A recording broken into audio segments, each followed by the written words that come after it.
Hi, good evening. My name is Tarun. We're just giving all our participants about a minute for everybody to get connected, and we should be starting very soon. Thank you for taking time. Just give us about 30 seconds and we'll get started.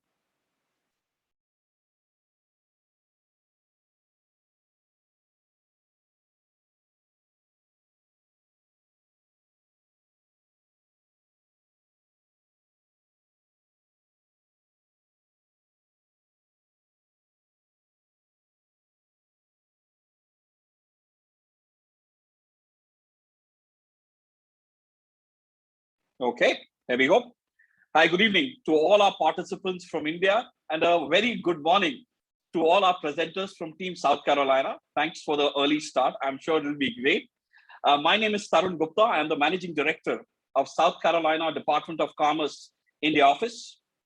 We are really pleased to welcome you all, as it's said in South Carolina, welcome you all for taking time out to join this virtual investors meet, Series 3.0. This is the first such event of 2022, and after a successful series in 2020 and 2021. Let me start with a bit of context. The erstwhile pandemic, I say it with caution, or the current pandemic, has reinforced the importance on the resilience of supply chains.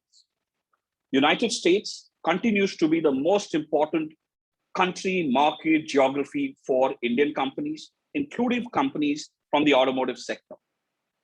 Now, in our discussions over the last 2 years, several Indian companies are looking at more substantial presence in the United States in view of the geopolitical dynamics, market expansion, and diversification. And this substantial presence has taken various shapes and forms, quite often a final assembly plant, consolidation of logistics setup, and sometimes even begin with a sales office. And this is something we want to dwell upon in greater detail.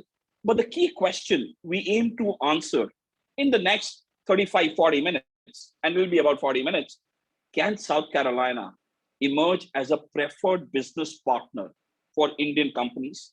What are the opportunities? What are the challenges? This investor meet will aim to answer some of these questions. Why South Carolina is just right for business? What's the automotive cluster in South Carolina? Tier 1, why is it that almost all the new automotive OEMs have set up in this part of the United States, and several of them in South Carolina? We make a strong business case covering all cost elements: land, labor, logistics, power, regulations, environmental, ease of doing business, incentives, of course, and raw material supply. I am joined here by my colleague Garima. We represent the India office, and we are at your disposal to make your future journey profitable. And please do not hesitate to ask us any question. I already see some comments on the chat box, so that's a great start. So if the chat box is there, we'll try and address the questions at the end of the session. And I'll be moderating the session, and we'll be happy to keep it, as many questions. If we are not able to answer on the spot at the end, we'll be happy to revert at the end during the course of this week. With that, it's my pleasure to invite our next speaker, Ms. Amy Tinsley, Executive Director, South Carolina Automotive Council, South Carolina Manufacturers Alliance. Amy, in this role, she connects South Carolina's automotive industry and facilitates dialogue on industry-relevant topics, including trade, policy, supply chain, workforce, and economic development. She promotes the continued growth and strengthening of the automotive industry by partnering with state and local organizations in the workforce. Over to you, Amy. The floor is yours, or the virtual screen is yours. Awesome. Well, thank you so much for that warm welcome, and thanks everybody for joining us this afternoon. I want to start out and just kind of give you an overview of everything that's happening in South Carolina's automotive industry, which is a lot. There's a lot of exciting momentum right now. Automotive is a big growth industry for South Carolina, and we've continued to see that success even throughout the course of the pandemic. So to just kind of give you an idea of our state's landscape, South Carolina, while small in size relative to some of our other states in the United States, we really pack a punch when it comes to our automotive presence. So we have 7 automotive OEMs that call South Carolina home. And in the next few slides, I'll walk you through each of these OEMs. But as you can see, it's quite the roster of globally known companies. Honda, Arrival, BMW, Daimler, Proterra, Volvo, and Oshkosh Defense. And so in our next few slides, I will show you each of these companies, where they are in South Carolina and what exactly they make. So Honda has a location in Timmonsville, South Carolina, where they manufacture ATVs and side-by-side vehicles. They've been here for over 20 years, since 1998. So you'll see as I walk through these slides that we have a lot of new companies, but we also have companies that have been here for decades, which really speaks to South Carolina's support of the automotive industry and how these companies have been able to locate here and then grow over the past few decades and really share their success with our state. Arrival is one of our newer companies. They established operations in 2020. They are initially going to be building electric buses in the upper part of our state. BMW Manufacturing, who I know you're all familiar with, they are located in Greer, South Carolina. They've been here since 1992, invested over $11 billion in that time, have just had a tremendous impact on our state and our state's automotive supply chain. They produce the X series, but when we think about e-mobility, electric vehicles, they are currently producing hybrid X3 and X5 vehicles. They're on site in Greer, and they also have a battery assembly there on site. Mercedes-Benz Vans, which is in Charleston in the lower part of our state, they have been assembling vans there since 2006. They had a major announcement last year when they announced that they are going to be one of 2 facilities in the world to produce the e-Sprinter, and the only facility in North America to produce the e-Sprinter. So they'll be making the e-Sprinters beginning in 2023. So that's obviously a very exciting announcement in the e-mobility space. Oshkosh Defense is also one of our more recent announcements. They are going to be building the next generation vehicle for the United States Postal Service. So all of our mail trucks that we see here in the U.S. Over the next few years, they're going to be replacing a very large part of that fleet. So these models will be fuel efficient. They'll have internal combustion engines that are fuel efficient, but they'll also have the ability to be battery electric. So this is going to be a really unique vehicle that is made here in South Carolina. Proterra, another electric bus manufacturing company in the upstate. They also made a recent announcement in December that they are going to be manufacturing EV battery systems also in South Carolina beginning in the second half of this year. And then of course Volvo, currently producing their S60 model here in South Carolina, but they announced last summer that they will be building here in South Carolina the fully electric Polestar 3, and then another next generation electrified vehicle under the Volvo nameplate that'll be coming out of the same facility. So as you can see, we have some great OEMs represented here that are making, traditional vehicles, but have also made major announcements and investments to be making electric and hybrid vehicles as we continue into the future. So South Carolina is really well positioned in that respect. And so along with that comes our supply chain that is supporting these OEMs. And we certainly have large and small suppliers that are transitioning in order to meet these changing needs of our OEMs. When we think about South Carolina just holistically, Commerce actually just announced yesterday that we retained our #1 ranking in the export sales of tires and completed passenger vehicles. So what that means is just for South Carolina, we export almost 20% of the total U.S. market share of completed passenger vehicles, and we export around 36% of the total U.S. market share of tires. So those are really phenomenal statistics when we think about the size of our state and that we command that much of the global market share of exports. Our automotive industry directly employs over 72,000 people. And when we think about the indirect jobs that come from the supply chain, that number is far, far higher. We have an annual economic impact of $27 billion, over 500 automotive company operations here in the state. Since 2011, over $9.2 billion in automotive capital investment has been announced. Michelin has been here since 1975. Actually, yesterday was the anniversary of their original announcement that they were locating here in South Carolina.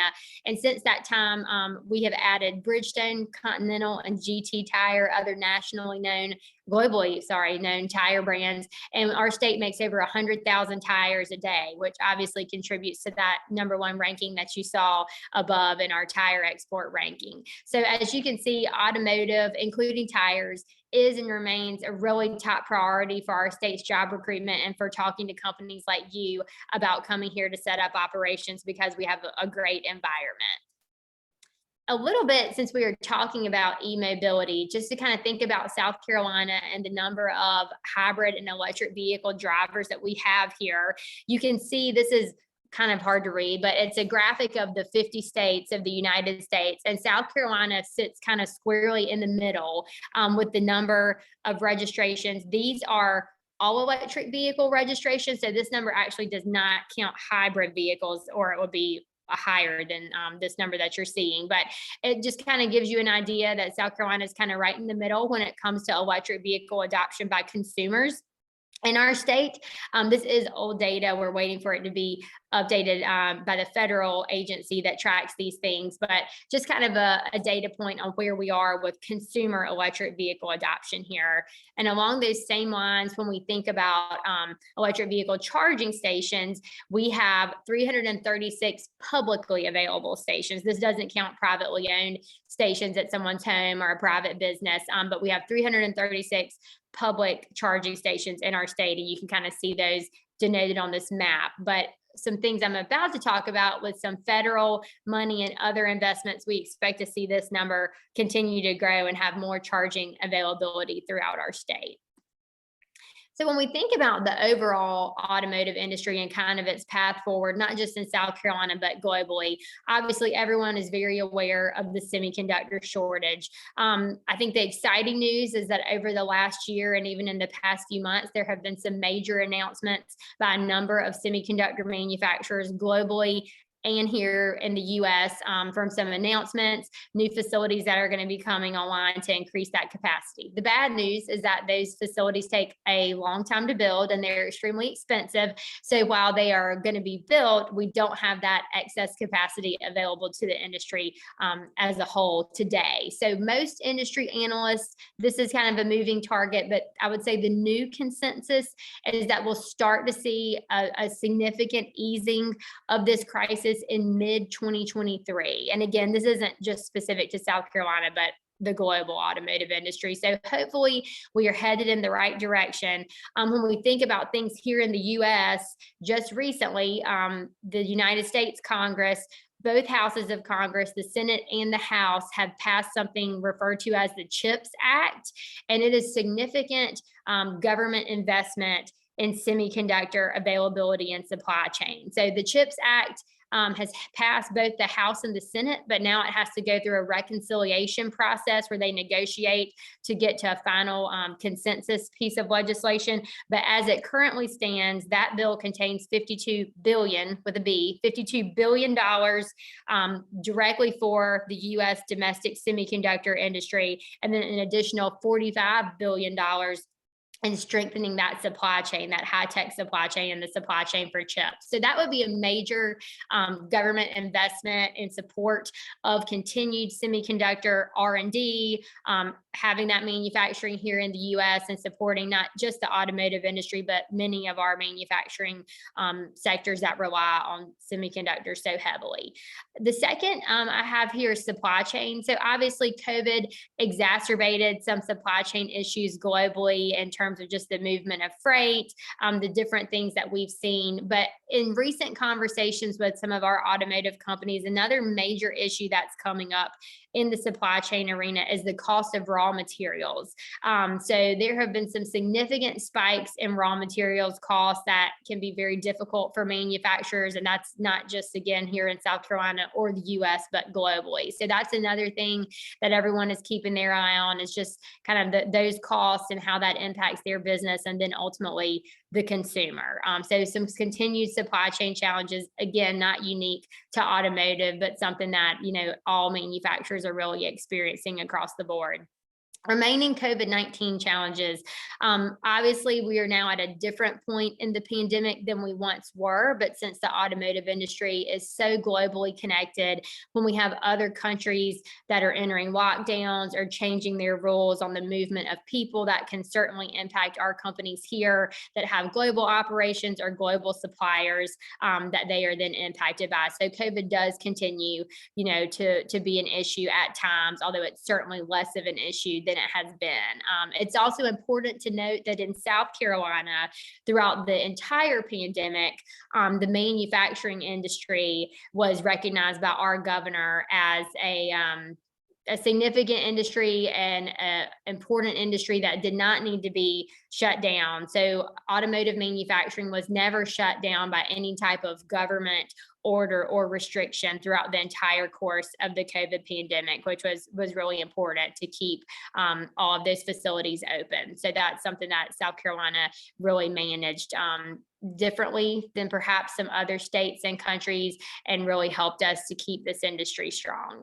Workforce, I know that many of you have heard in the US, we're having something called the Great Resignation or the Great Reshuffling. There's a lot of movement in the job market, not just in automotive or in manufacturing, but really across all industries. And so we continue to see transitions like that. Many states, including South Carolina, have record low unemployment, which is a great problem to have because it means we have a lot of people in the workforce actively participating, but it does make things a little tight. Again, that is not unique to South Carolina. That is something that's being experienced across the US and globally. In government actions, when we think about some of the things that are being done, I mentioned the CHIPS Act at the federal level. In addition, you all probably heard that the federal US Congress passed a very large infrastructure bill, which includes significant funding, not only for transportation, roads and bridges, but specifically for charging infrastructure in the US. So as that bill passed, South Carolina will receive $70 million over 5 years for EV charging network enhancements. And so our State Department of Transportation is working through the process right now. Just last week, guidance came out from the federal government as to how those funds should be allocated, where charging stations should be located, where they should be prioritized. So our state, like all the other states, will be looking at how exactly they're going to deploy that money, where those charging stations are going to be put in. So that's a very exciting thing that's happening across the US. So more to come on that. In addition to that $70 million that South Carolina will be receiving directly, South Carolina, as well as the other states, can apply for a bigger $2.5 billion pot of money. That's kind of a grants program for additional charging infrastructure funding. So more to come on that, but we certainly expect that infrastructure bill and those dollars to give a bump to our EV charging network here in South Carolina, in addition to a lot of the other exciting things happening with our state's utilities and other private and public investment in charging infrastructure. So at a high level, that's kind of what is happening here. We have, again, a lot of momentum in this space, and we're looking forward to seeing continued success and investment. And finally, I know that you all have received information on this, but we have our South Carolina Automotive Summit coming up March 1st through 3rd. We will have a virtual option for folks like you to participate and learn more about the industry here. So you can email me or anybody on the commerce team for more information. Thank you. Thanks a lot, Amy. And this was a brilliant couple of things which I picked up, specifically a very interesting start on South Carolina accounting for being the number one tire manufacturer, but 20% of the exports of finished completed passenger vehicles and of the overall tire exports. Brilliant. And to put it in perspective, the population of South Carolina for our audience is about 5 million, which is similar to where I'm based at the moment, a suburb of Delhi, Gurgaon. So imagine a city like Gurgaon accounting for 20% of the entire exports of completed passenger vehicle and tires. That was very interesting. Second, Amy, of course, we have a strong track record of automotive OEMs starting from BMWs.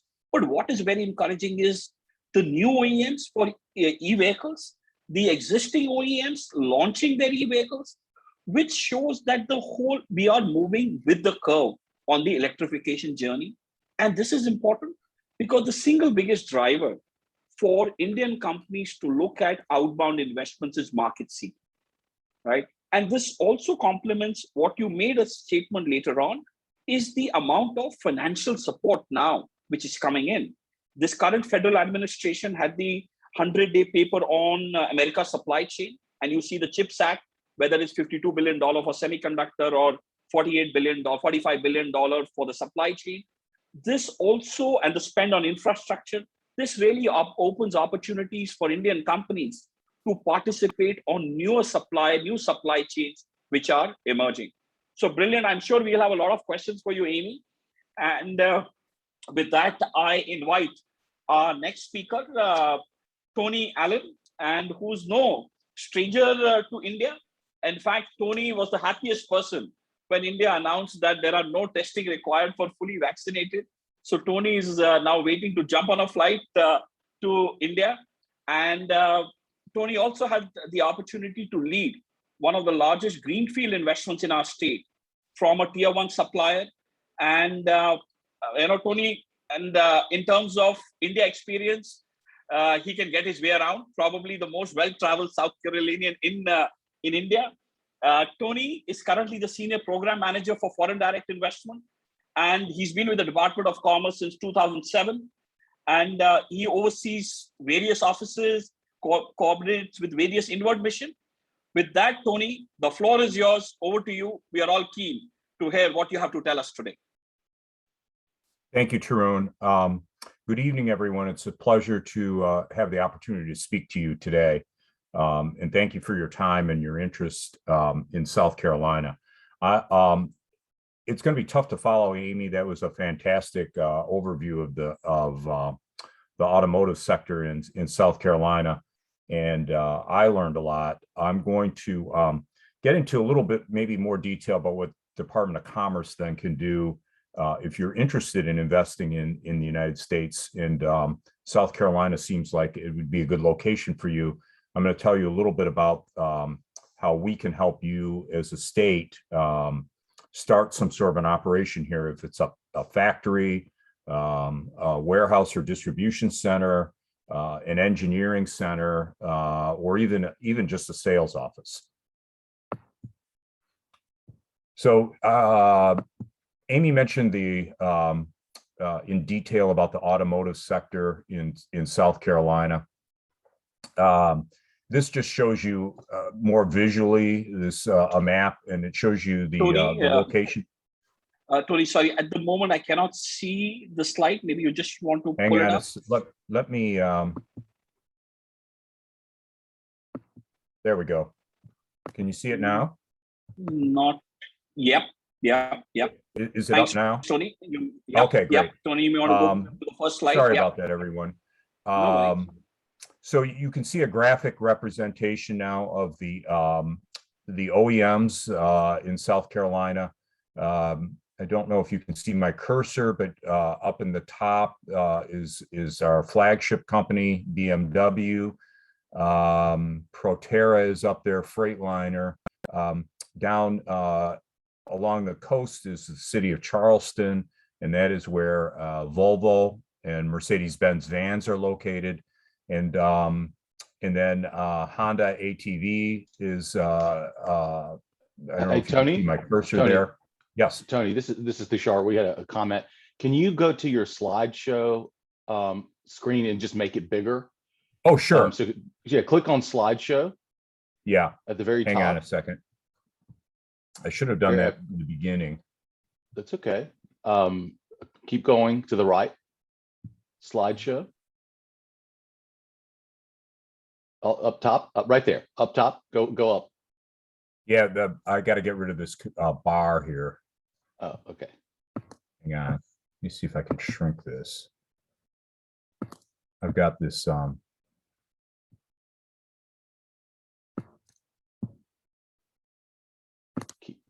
There we go. No, it's the same thing. So next, keep going to the right, Tony. Next to animations, there's something that says slideshow. I see it. Yeah, there we go. Thank you, Tushar. Okay, and now do from beginning. There, Ah, all right. now, okay. All right, very good. But Forgive then my shrink it back techno- down. Hey, Tony, you remember you made it bigger? So now you Yeah. need to shrink it back down because Yeah, now I it's know. cutting off part That of I the do screen. know. I think I can do Okay, this. cheers. There. Let me get rid of that. Can everyone see that all right now? Yep. Yes, sure. This is Yes, good? Tony. Yeah. Okay, very good. So, yeah, forgive my technological struggles there. Thank you, Tushar. So this shows you a kind of a graphic representation of where the OEMs are and the major suppliers. And you can see, I think the major concentration is up there where BMW was. We talked about. They've been here for over 20 years, and so they've built up quite a robust supplier network in that area. But you can also see that there's hardly any part of the state that is not represented by some sort of automotive manufacturer or tire company. I did want to talk a little bit about CUI-CAR. That's the Clemson University Center, International Center for Automotive Research. It was started in 2007. Clemson formed this as a satellite campus from their main university, and it is intended just to strictly do automotive research and train automotive engineers. So the advantage for a company locating in South Carolina is that, especially if they are involved in any kind of R&D themselves, they can collaborate with Clemson to do research. Some of the major companies have endowed shares with CUI-CAR. A lot of them collaborate with the university on cutting edge research into engine technology, electric vehicles, emission controls, vehicle connectivity, among other things. The university also does its own independent research. And then also equally important, they train automotive engineers at the bachelor's, master's, and PhD level. So there is a good stream of top, world-class engineers coming out of that facility. So companies coming in here to locate that need those kind of people can tie in with CUI-CAR directly for the kind of engineering talent they need. I just talk a little bit about foreign direct investment as a whole. Since and this slide's a little bit, we have to get some new information here, but you can see it's over $16 billion, 38,000 jobs, and I think that's over 37 countries now. You can see flags from all around the world. If you look very closely, you'll see some flags from India in there. We'd like to see more flags from India. The larger the size of the flag, the bigger the investment in that area. We're very proud of this, but I think the bigger picture is that companies choose South Carolina to invest in because they know it's a good place to do business and to make money in. The largest countries that are investing here, Germany, Japan, UK, France, but you see flags from all over the world here. And there's virtually no part of the state that is untouched by some sort of presence from an overseas company that's investing in South Carolina. Foreign direct investment is very, very important to our economy. Probably about half of the projects coming into commerce now come from overseas. So we recognize that. We work very, very hard with our offices around the world to let companies anywhere know that we're open for business for anyone. This is the graphic that was up before. Just kind of shows you the plants all around the state, the tier 1 suppliers and the OEMs. Not on here is our newest freight arrival, the electric car maker from the UK, which is going to locate a plant. They're constructing it now in the Charlotte region, and then of course Oshkosh trucks that Amy mentioned that will be up close to BMW.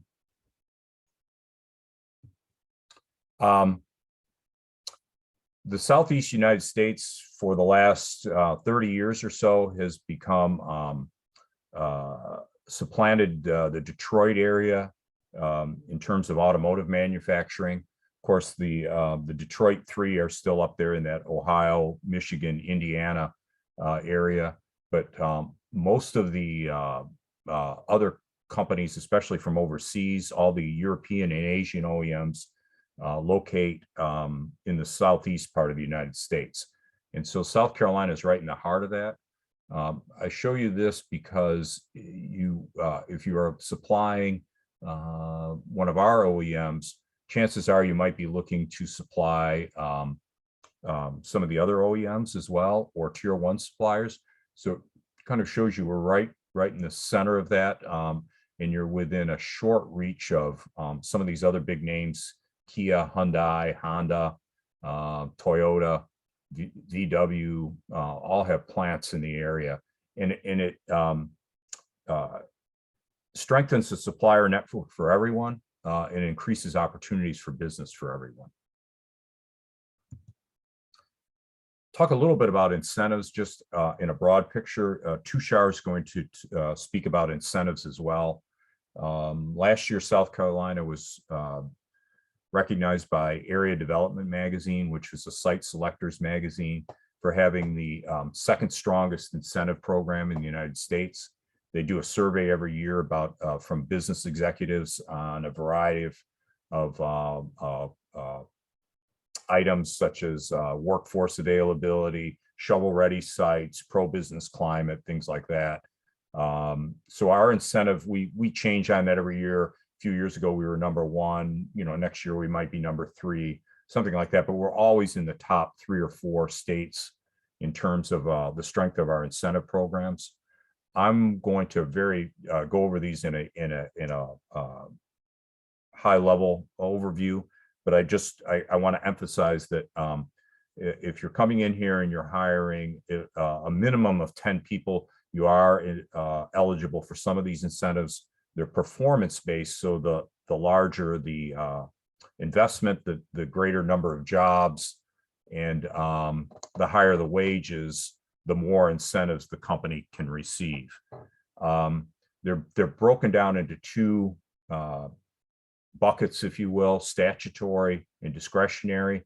Statutory incentives are incentives a company is entitled to if they hire that minimum of 10 people. Most of these are tax credits off your corporate income tax. South Carolina has a 5% corporate income tax, and these various credits can be used to reduce that tax. Most companies end up paying very little, if any, corporate income tax. Discretionary incentives means the company has to apply for these incentives and be approved. These are kind of the big ticket items that are going to be impacting your bottom line. So cash incentives and property tax reduction. Fee in lieu of property taxes. There is no state property tax, but there are local property taxes, and that's what the local communities use to fund schools and fire, police protection, roads, things like that. The fee in lieu program, the company negotiates with the county that they're looking at for a reduction in their property taxes. Typically, they will reduce that to 6% of assessed value, and then the key thing is that rate will be locked in for 30 years. So you'll know exactly what your taxes are going to be for 30 years, and that rate won't rise. If you make a new investment, they can either create a new fee or put it in the new investment into the existing fee. And so that's a program to lower your taxes. And at the end of 30 years, if you're still in the state, then they'll go back on the normal tax roll, but your machinery, your land and building will be depreciated. Job development credits is a state program. The state takes a portion of each eligible employee's payroll taxes and they capture that and return it back to the company. That is not upfront. That's over 10 years. The company receives a check quarterly for 10 years, and that can be used to help pay for the building. If you're leasing a building, it can be used for upfits to the building, any kind of real estate improvements. To be eligible, employees have to be paid at or above the average wage rate for the particular county they're in. And we would help you with that. If you were coming in here and looking, we would help you determine if that was a program that was going to be a good fit for you, how to apply, and what people would be eligible. It's not on here, but we do have grants as well. Those are cash grants to the company. Those are paid upfront. Again, those are used for real property improvements. So building construction, site development. If you're buying or leasing an existing building for any kind of upgrading you need to do to the building, the grant funds can be used for that. Grants are determined on a need basis. So we look at what it takes to build a building or upfit a building. And again, we look at the size of the investment, the number of jobs, the wages, and then to a certain area where you're located in the state, because we want to try and encourage rural investment in rural areas, and that determines the size of the grant. And then finally, we have retraining funds for existing industries. So if you're doing something and you're going to put in a new process, say, and you need to train your existing employees, the state can help with that. Two quick things about job training too. Ready SC is the state's job training program. It's arguably one of the best in the country. Basically, what the state is saying is that you train your employees and we'll pick up the training costs. So any training materials, instructors, sometimes companies would choose to hire a few people from South Carolina, take them to their home area, do the training, teach them how to their processes, and then they come back and train people. Or you could bring people from Europe, from India to South Carolina to do the training. State picks up costs for that. So airfare, hotels, meals, and their wages while they're doing the training. The state picks up those costs. You train the people to your specifications. This is for production workers. And then at the end of that training period, you hire who you think is going to be best for you. Typically, there's more people that go through the training than you will need, so you can pick out the best ones. And then Apprenticeship Carolina is a program modeled after the German apprenticeship program to get you the higher level employees out of the technical colleges. So more skilled people that you're going to need to run your facility. And again, if you come here for a look and you're either doing an introductory visit or you're actually actively engaged in a project, we get into this in a lot more detail with you. One thing I would like to mention, South Carolina has a 1.7% private sector unionization rate. That's the lowest in the United States. So most companies coming into the United States, in the Southeast anyway, do not want to be unionized. South Carolina will not work with a company that has a collective bargaining agreement that could be transferred down to the state. So most companies coming in here don't have that issue. They're looking to be in an area that is not union. Southeast is all states are right to work states, meaning employees do not have to be in a union. And we lead the United States in that low unionization rate. That was a very broad overview of what we can do to help you. I look forward to the question and answers and time, and I will turn it back over to Tarun now. Thanks, Tony. And as always, a couple of very interesting insights, which we picked up. I like your slides on the flags. And of course, the large German flags, the Japanese flags are also indication of the strong automotive cluster, strong German OEMs, tier 1 companies, and CU iCar. I've had the privilege of visiting there. And we had a lot of Indian students at CUICAR, one of the best centers of excellence which United States has to offer. The other interesting point which you mentioned is the whole gamut of repivoting, where all the foreign OEMs have chosen Southeast of the United States. And finally, how South Carolina is consistently ranked amongst the top states, whether it's for site selection, whether it's incentive support program. With that, I come to the final speaker for our today's event, Mr. Tushar Chiklikar from Nexen Pruitt. And again, Tushar is no stranger to India. And it's very rare to get a lawyer to share some free advice or free insights. So I'm going to make the best of it and ask him many, many questions, which I'm sure he will not bill me. He's a good friend. But as head of Nexen Pruitt's Economic Development Group and a key member of its public finance group, Tushar works to negotiate, which is something it's very different the way it works in the US, the economic incentives, and implement financial transactions for new or established businesses in South Carolina. And through his work in economic development, Tushar has represented a diverse group of domestic and international companies across several greenfield investments and expansion projects. Over to you, Tushar. As we say in India, we save the best for the last. No pressure. The screen is yours. Thank you, Tarun, and good evening, everybody. My name is Tushar Chiklikar. So the perspective I bring is a little bit different from those other speakers we've had today. So I'm on the private sector side of the conversation. So I represent companies when they are establishing a setup of some kind, whether it be small or large, just regardless of industry type or part of the world from which they come. When they're establishing that setup in the US and particularly in South Carolina. So that's the perspective I bring.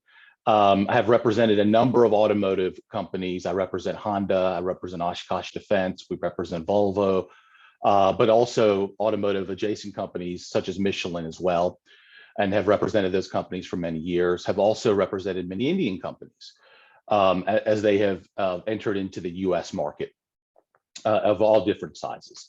So that is a perspective I bring. What I'd like to do today is share a little bit, very high level issue spotting of sorts when it comes to legal and tax issues, when a company is establishing some sort of setup in the US, and again, particularly in South Carolina. So first, naturally, one of the first pieces of consideration is setting up of a company.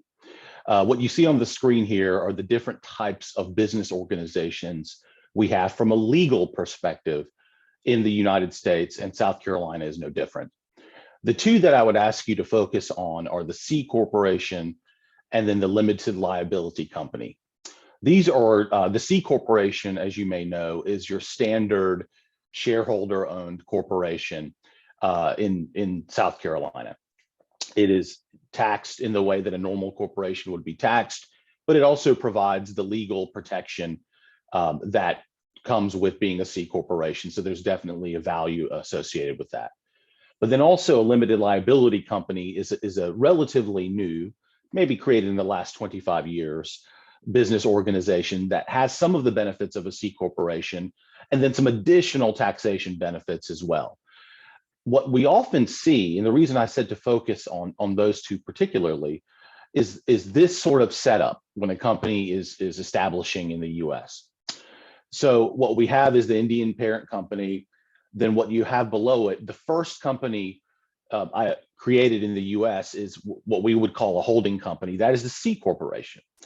And the C corporation, it often is called the blocker. Tushar, this is Amy. Your slides aren't advancing. Okay, thank you. I'm not sure why that is. Let's see. Thanks, Amy. Tushar, I know you're an expert. I know. I'm advising Tony earlier, and can you see my slides? I can, but it's not in the slideshow mode. Same thing. So if you want to put on the slideshow. Okay, that's weird. Okay, it's in slideshow on my screen. Okay, let me try this again. I apologize. Thank you, Amy. Sorry to interrupt, but when you kept on going, I was like, well, I'm gonna jump in. Is this working now? Yeah, we can, the slides are moving, but not in the slideshow, but I can see it's visible. We can Yeah, see so that's it fine. better. Yeah, that's fine. So Shalini, Okay, as long I as the slides apologize. are Yeah, moving- it's in slideshow on my screen. So you would think after what 2 years of this, the technology would work a little better. And I'm blaming this on the technology. This is not a user error Oh, situation. absolutely. So The lawyer in you. yeah, This is slide two. absolutely. Slide two. Okay. Okay. So I'm now on the screen. And Tarun, stop me along the way if these are not advancing. But there's a flow chart here of business organizations. Can you see this? Next slide, please. Okay. Still not working, huh? Okay. Let me. Yep. We can see that now, Tushar. We can see that. The flow You chart. can see that now. Yep, that's Okay. slide three. I'm gonna keep it like this then. Okay. So what we see here is the typical structure. Okay, when setting up a company, one is so you have the Indian parent company that's overseas, but then we have a U.S. holding company, which is the C corporation. C corporation, as I said earlier, is kind of your standard shareholder-owned corporation in the U.S. We call that company a blocker company. Why do we call it a blocker company? It's because it blocks the Indian parent company from taxation as well as legal liability. Whenever you're setting up and identifying the proper corporate structure, it really is a combination of analyses from two different disciplines. One is on the legal side. What we are trying to do is clearly maximize the legal protection associated with the Indian parent companies.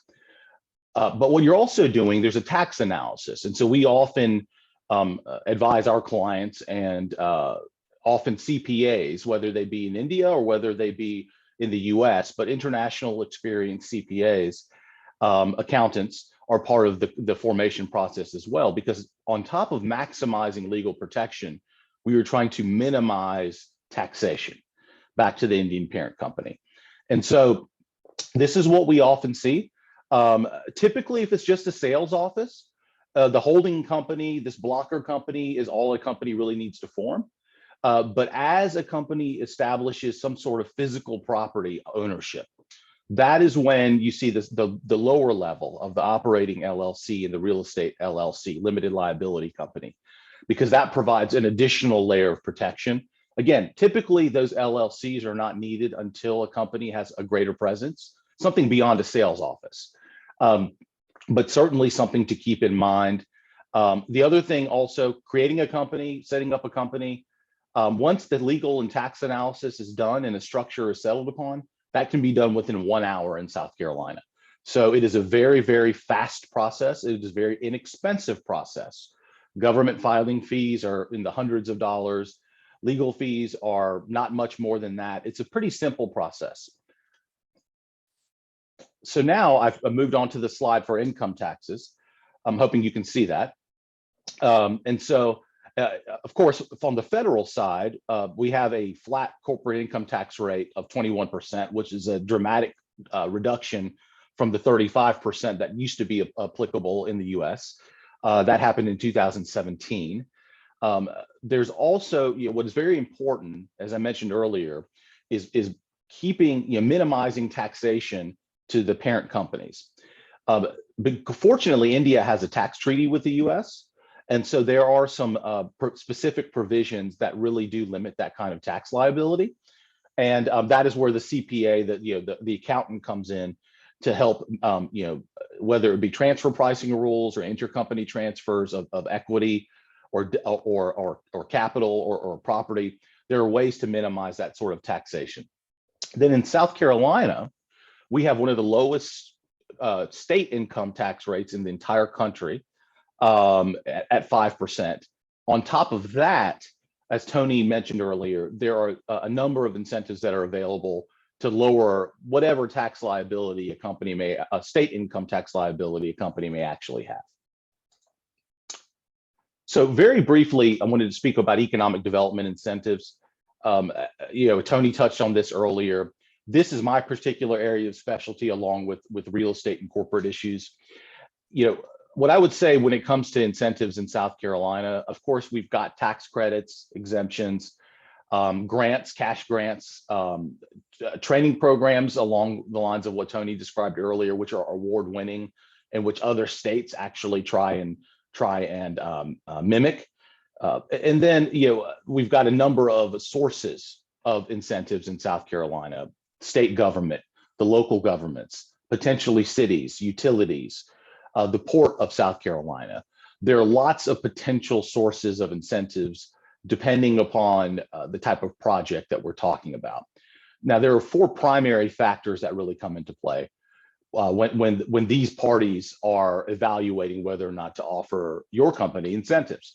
One is the amount of capital investment being made. Two, the number of jobs being created. Three, the wages of those jobs. And four, in which part of the state this project will be located. South Carolina is divided up into 46 different counties. Those 46 counties are divided up into 4 different tier designations or levels. Those levels are based on the development status of a particular county. So the lower the tier, so tier 1, 2, 3, 4, a tier 4 county might be a little less developed. A tier 1 county would be particularly developed. And so the incentives are often set up so that maybe there's a multiplier for establishing a location in a tier 3 or tier 4 county. Stepping back, what I would say, as Tony mentioned also, is South Carolina's set of incentives available really for the automotive industry. The results speak for themselves. You saw the map.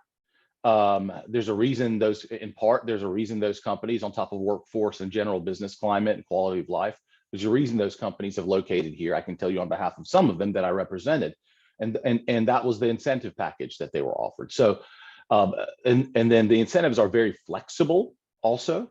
So we are able to structure them in a way that provides the greatest value proposition to a particular company. Immigration is a very it's a federal issue. It's not a state issue. There are 3 primary types of visas that we see in South Carolina. The one that we like to use the most, at my firm, which we find to be the most effective, is the E visa. You do not see that on this screen. You see B1, L1, H1B. Unfortunately, the reason for that is because India does not have an E visa treaty with the US as of now. So these are the options that we have. I have had some Indian clients actually obtain citizenship in countries, or dual citizenship in countries that have e-visa treaties with the US and are able to secure e-visa treaties through that process. But again, B1 is your classic business visitor visa. Typically, if you're visiting from India and sort of prospecting, that's the one that you're going to utilize. Then L1 and H1B, these are more for permanent employees or short to long-term, mid to long-term employees, with L1 being the most likely of those two because of the H1B having a pretty competitive lottery process. Fortunately, under the current administration, some of the restrictions have lessened, but still there's a tremendous backlog in immigration applications as a result of the past years. From an environmental perspective, naturally, if you're producing some sort of goods, it's important to consider the environmental considerations. So the South Carolina, yet again, very business friendly when it comes to environmental permitting. The state agency that is in charge of this particular process is called the Department of Health and Environmental Control. That is, again, it's our state agency. It's a sister agency to the South Carolina Department of Commerce. Some issues just to spot for you when you're selecting a site, and this is for a production facility, naturally, right? You don't need to worry about this if you're doing a sales office or distribution center or warehouse. But it is a wetlands designation. So the U.S. Army Corps of Engineers has they set where within the U.S. Construction can actually move forward, which is based on location of wetlands in the country. And again, South Carolina is no different. And so that is an analysis, a step 1 analysis that will need to be done, and is always done as part of your engineering team to ensure, and your environmental team to ensure that you can construct the building in the way that you want, where you want it to be constructed. And then 2 pre-operations permit issues that should be consider air permitting. Air permitting is something that, again, if you're going to have air emissions, that air permit has to be in hand before vertical construction can occur. So it's very important to start that process and identify what level of permit, if any, you will need at the very outset of the project discussion. Then when it comes to process wastewater management, so if there's direct discharge of wastewater, there's an NPDES permit. That is a federal permit that is administered by the state, by SCDHEC. And then the industrial user permit might be another permit that is necessary with regards to wastewater, depending upon the project site. Here's what I would say about environmental, and I can say this on behalf of my clients. The good news is South Carolina employs on these issues the federal minimum standard. The federal government in the US employs certain minimum standards, but states are able to layer on additional standards on top of that. South Carolina has chosen not to do that. Yet another indication of the business-friendly climate we have in our state. So just from an ongoing operations perspective, I can tell you, construction, I have here written contracts can be key. Contracts, one of the great things about the US and South Carolina specifically, contracts matter. Written contracts matter. There's an entire body of law going back hundreds of years backing up and supporting the importance of contracts and the enforceability of contracts. So when it comes to construction, there are form contracts that can be used, but as with any project, there are additional protections for a company that really should be utilizing that kind of contract. Also, when it comes to selling of goods in the US, we have something called the Uniform Commercial Code. That is a comprehensive set of laws that applies across the entire country, South Carolina also, that really sets rules and limits liability and helps you understand what the rules are when it comes to the quality of your products, or when it comes to the ability of a lawsuit for somebody to sue. There are certain standards out there that will be applicable regardless of jurisdiction. This is one that people don't normally think about, at least at the sales office stage, and that's intellectual property. Even if you're coming and establishing a sales office, you still going to want to do at least a basic intellectual property search at the US Patent and Trademark Office to ensure that you are not unknowingly violating another US company's intellectual property rights by utilizing your particular trademark or your particular logo. Very quick process, inexpensive process, but one that I would highly recommend you do before really starting even to try and obtain customers in the US. Labor and employment in the US, again, that is a blend of both federal and state law. That there could be a multi-day presentation on that, but just understand that the South Carolina laws, again, are very business friendly when it comes to labor and employment. And then finally, dispute resolution, litigation. There is an established set of rules in South Carolina and in the US overall about handling these sorts of disputes in an efficient method. So, very, very high level. I tried to do some basic issue spotting based on my experiences working specifically with Indian companies. My contact information is on the screen. Please do not ever hesitate to reach out to me if I can be of assistance to you or answer any questions for you along your journey as you explore South Carolina. Thanks a lot, Tushar. And Tushar, am I audible? Tushar? Yes. Okay, yes. Great. I would request all the panelists to turn on the cameras. So a big thank you, Tushar. A couple of high-level things which you've covered are very pragmatic environmental laws in terms of all the support, which is very different than in India, where here in South Carolina, you sit with the state authorities, have two sets of incentives, discretionary, statutory, and also all the laws related to contract. Excellent, very helpful. And I always tell Indian companies, when you go to the US, your best friend is your attorney. Okay, so that's something and make sure that you do your homework and reasonably do the homework properly so that there are no surprises, right? So a big thank you. I'm conscious of the time that I've already hit the time window of 60 minutes, but maybe I'll take the liberty of asking one question to Tony. I have a whole list of questions, but I won't, which I have picked up from the panelists, but I would ask only one question, Tony, to put you on a bit of spot. Tony, we heard about environmental regulation. We heard about lack of unionization, strong automotive cluster, strong incentives, right? Lower cost of power. I think it's about 6 cents a unit. Land.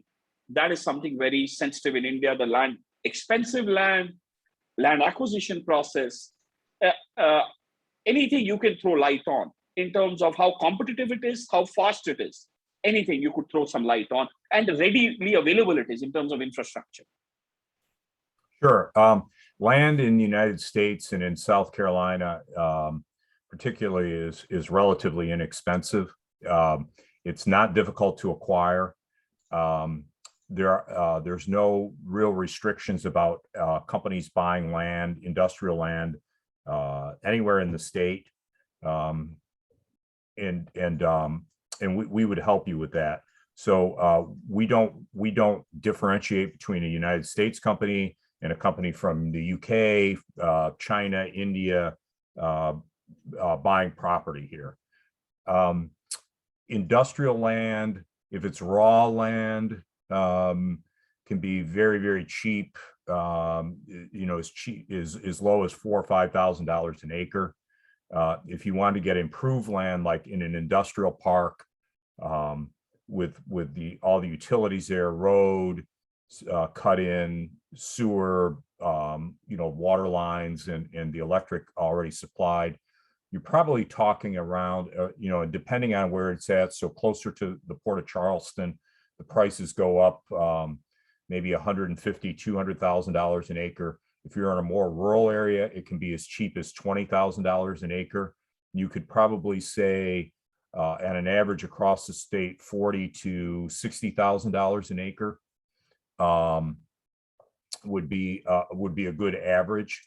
And then buildings too. We have a lot of existing buildings. A lot of companies want to lease or own a building. I would say there's a lot of spec buildings. We call it speculative buildings that counties build to encourage companies to look in their area. And those usually 40, 50, 60,000 square feet. And the prices on those probably around $2 million or so. For the right company, certain counties will even discount that further. And the same with the land. If it's a big enough project, often counties will find creative ways to help you purchase that land. Tony, there's a very good question from Gopal, or a suggestion, and maybe Tushar, I can bring you in.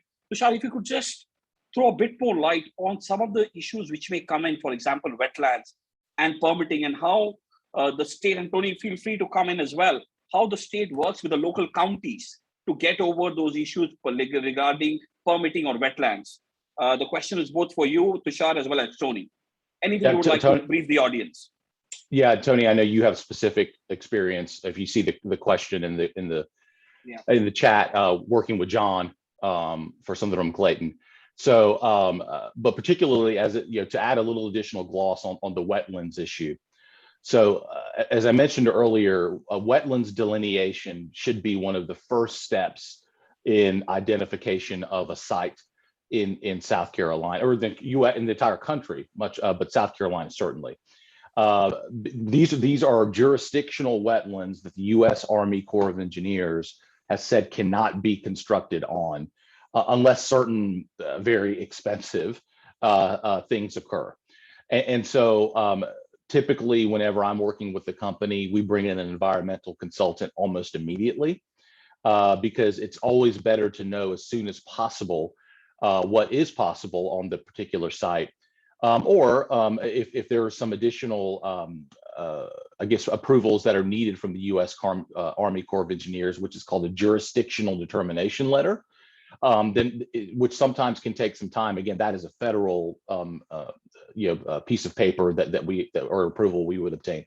That can take some time, but that is The wetlands issue is something that, again, it's not specific to South Carolina, but having a system in place that involves the state government working closely with the local economic development team, the county economic development team, as well as SCDHEC, is of critical importance to navigating this very quickly. And Tony, you can speak specifically as to, I think, the project that you work with John. Yeah, Thanks, Gopal, it's good to hear from you. And that was the Sunderland-Clayton project, which is located closer to Charleston. Wetlands are across the state, but they're particularly prevalent in that area because it's closer to the coast. And so the particular piece of property that the Sunderland-Clayton selected had a lot of wetlands on it. And so we had to, one of the issues that we had to do was help them arrange their building, in a certain area of the whole industrial park where there were wetlands intermittently interspersed throughout the park. So John Trueluck is the county economic developer for that particular county, Dorchester County, that the Sunderland-Clayton facility is in. He had to work with them to help them site the plant in an area where they were getting the maximum acreage out of that and avoiding the wetlands as much as possible. He also helped John helped them connect them with the proper people to get the permits they needed. And wetlands there is some remediation where you can fill in some wetlands, but then you have to bank that. There's a wetlands bank, so you have to you can fill in some wetlands if the company's going to create new wetlands in another area that the state can use. And Tony. Throwing very quickly, it's not wetlands related, but I cannot stress the importance of identifying whether or not you need an air permit at the very beginning of the process, because that process, again, it's not a particularly South Carolina issue. It can take several months, and depending upon the size of the permit, of course, that's needed. But again, no vertical construction can occur until that's done. And so I've been brought in on many projects after they've already started, and they're at a standstill because they have not obtained their air permit yet, and that can, of course, cost time and money. Thanks, Tushar. Thanks, Tony. I promise this is my final question. I'm getting greedy. Amy, you spoke about the Great Resignation wave, and a very fair apprehension for any new investor is, where are you getting the workforce from? Okay, are you seeing migration? Where are you getting your workforce for the shop floor? Where are you getting your automotive engineers? We saw some good centers like CUI card. Any color you would want to throw on that? And I promise then we sign off and after this last question. Absolutely. Well, I will say the automotive industry is very fortunate because it's very competitive. So the wages that the automotive industry pays are often higher than other manufacturing sectors. The quality of the jobs. So in those terms, automotive, I would say, has perhaps a leg up on attracting talent compared to some other industries. As Tony mentioned, CUI car, our apprenticeship program, work hand in hand with these companies to make sure that they can get that workforce, have those trained and qualified people in place. Over the years, South Carolina has also piloted a number of really innovative programs working directly with employers. ManuFirst SC as one of those programs. When Volvo came to South Carolina, they started that workforce program to go into the communities and recruit folks that did not have any manufacturing experience. That program allowed them to get a certificate that was the equivalent of 1 year of manufacturing experience to have access to some of those jobs. That's just one example where a company came to the state and the local developers and said, we're going to have to get creative, and Commerce and the county worked together and they came up with something really great that met that need. So I would say automotive is in a good spot when it comes to competitiveness for labor, and also our state and local governments have demonstrated that they're willing to provide resources and really get creative when it comes to that recruitment. Thanks, Amy. And Gopal has very beautifully put in the chat the whole summary that the state works together. with all stakeholders to welcome and help the business expand. Couldn't have said it better, Gopal. And with that, I formally bring to end this session, thanking again all the presenters from South Carolina and all our participants from India for staying back late in the evening. As a follow-up, we will be circulating an information dossier to all our participants with the presentations, as well as answers to some of the frequently asked questions. A big thank you from South Carolina India office, and hope to have more queries, more inquiries, and see more Indian flags on Tony's next presentation. Have a lovely evening, ladies and gentlemen. Have a great day. Amy, Tushar, Tony, thank you. Thank you. Thanks. Thank you. Thank you. Bye-bye. Bye.